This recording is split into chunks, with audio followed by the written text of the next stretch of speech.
Hi, everybody. This is Silvio Canto in Dallas, Texas on Thursday, October the 14th, and welcome to our video commentary.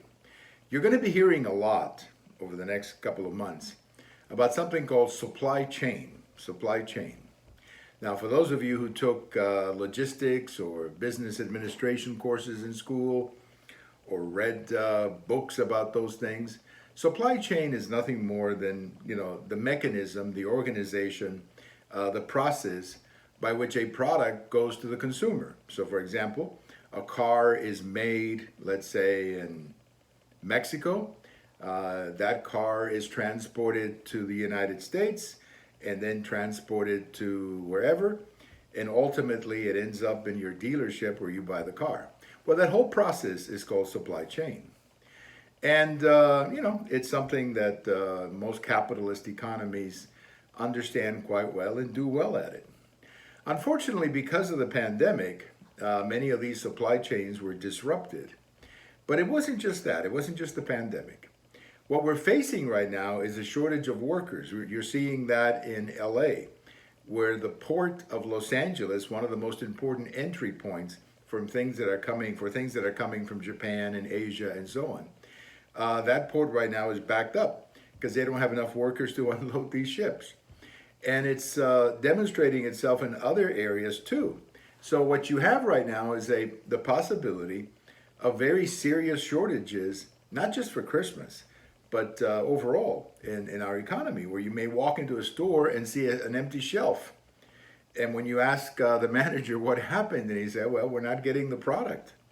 We're not getting the product like we used to. So the whole thing is just a perfect storm, whether it's truck drivers, whether it's people unloading ships at the docks, just in general, a total collapse, if you will, of a system that normally works extremely well.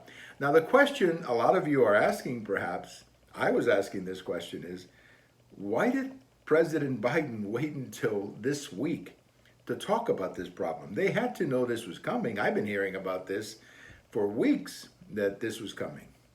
And the other question I would ask is, where is the Secretary of Transportation?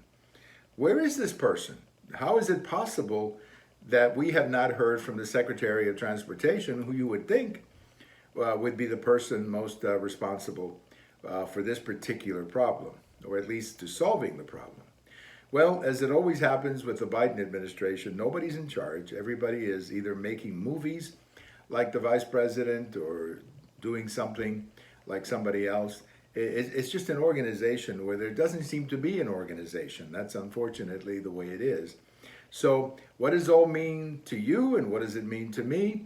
It means that there will be shortages of products on the shelf over the next few months. It probably also means that the price of gasoline is going up, and it means that the price of a lot of other things are going up. So this is going to get worse before it gets better. And I just saw a note this morning, somewhat related to this, that the price of energy, the price of heating your homes, is going to go up substantially this winter. And of course, part of it is related to the supply chain. And this is all going to happen. It's going to be a very tough 3 to 6 months for the Biden administration, a Biden administration that is already in trouble for a lot of other things going on. So it's not going to be fun. It's not going to be fun over the next 3 to 6 months. So get ready for shortages and get ready for expensive gasoline, expensive heating oil. Now, we're kind of fortunate here in Texas in that our winters are bad, but you don't have to have the heater on all the time. I mean, sometimes you can turn off the heater and light a fireplace or just not have a heater at all. But you don't have that luxury up north. You got to have that heater on. So it's going to be a rude awakening when many people up north get their bills, get their heating bills. This is going to be very bad. Thank you for watching. And if today is your birthday, happy birthday. Bye-bye, everybody.